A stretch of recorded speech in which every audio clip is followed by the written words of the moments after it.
BPL's financial woes brought to Parliament in the face of continued outrage over its increasing rate, leading off debate on a bill seeking to raise the value-added tax exemption from $200 to $300.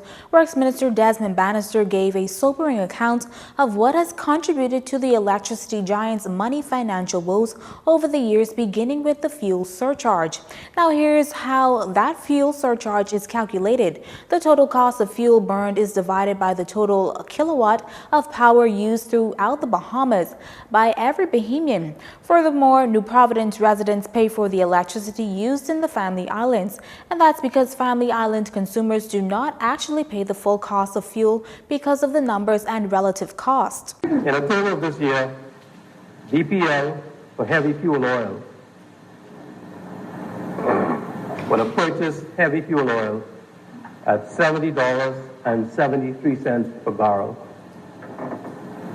$70.73 per barrel. Now, BPL only uses heavy fuel oil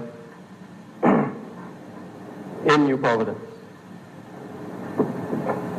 BPL would have purchased automotive diesel oil at $98.21 per barrel. For the Family Islands, in South Islanders and Mangrove Key, you would appreciate this because of the transportation cost, and you are very close compared to Macau. So for the Family Islands, BPL has to purchase that same diesel oil, automotive diesel oil, at $107.87 per barrel.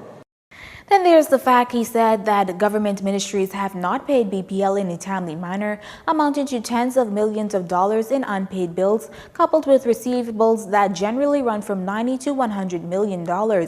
For October alone, BPL had balances of receivables of $91.7 million. There were 79 accounts that had balances of $50,000 or higher. The current charges on those accounts were $11,842,011. Over 30 days was $7,237,259. Over 60 days was $2,971,291. Over 90 days were $858,513. So cumulative charges for those accounts that were at balances for $50,000 or higher was $22,909,074. While the government's working against the clock, it has just a small window to debate and pass a compendium of bills aimed at deflecting the threat of the Bahamas again being blacklisted. Now, while the European Council of Finance Ministers don't meet until late January, its technical group meets December 11th. It's then that recommendations will be made as to what countries should be blacklisted. The Bahamas was placed on the EU's list of non-cooperative jurisdictions for tax purposes this past March. While it was removed 2 months later, Deputy Prime Minister and Minister of Finance Peter Turnquest acknowledges that this was yet another blow to the country's struggling financial services sector. And this is particularly why the minister has challenged the global community to view the political realities of countries like the Bahamas and take a more measured approach and be practical and considerate when enforcing compliance. I reminded them that when they talk of resource mobilization, particularly for those in small countries, it is difficult to persuade the populace of the need to allocate government financial resources to implementing compliance measures that provide little direct benefit to the public when we have such great financial challenges, meeting escalating health care costs, education costs, security, social safety net, debt refinancing, and other domestic costs. Now, the opposition has pledged its support to work with the government to avoid blacklisting, an effort Mr. Turnquest applauded. This united front sends a clear signal to the international community that we believe that this is too big an issue to allow partisanship distractions to take a focus off what is most important at this time, ensuring that every Bahamian is given an opportunity to attain a measure of wealth within their country.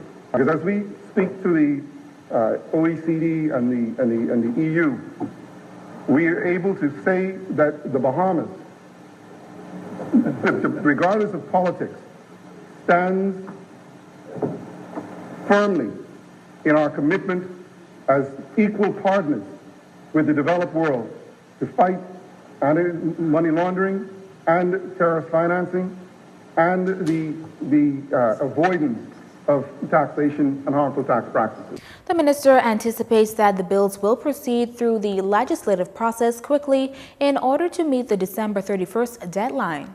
In other news this evening, a virtual ghost town outside the Princess Margaret Hospital this morning in the face of senior doctors striking, forcing officials to in turn activate an emergency operations center. Unfortunately, that plan calls for the hospital to pull back on all outpatient specialty clinics. That, of course, includes medical, surgical, ear, nose, and throat, eye and family medicine until further notice. Those of you with appointments then should contact the respective clinics to reschedule. Elective surgeries are all canceled. However, all dialysis and chemotherapy treatments will continue as usual. As for the accident and emergency department, only those with emergency cases should present themselves for care. The public will be kept informed on the full resumption of services.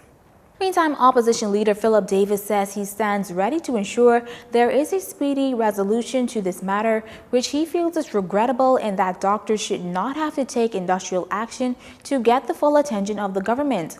Mr. Davis then reasoned that at the end of the day, the government must answer for what is happening. That said, he called on both the Prime Minister and the Minister of Labor to ensure that this matter is returned to normal within the shortest possible time. You're watching JCN News. Stay with us. This segment of the news was brought to you by Alive.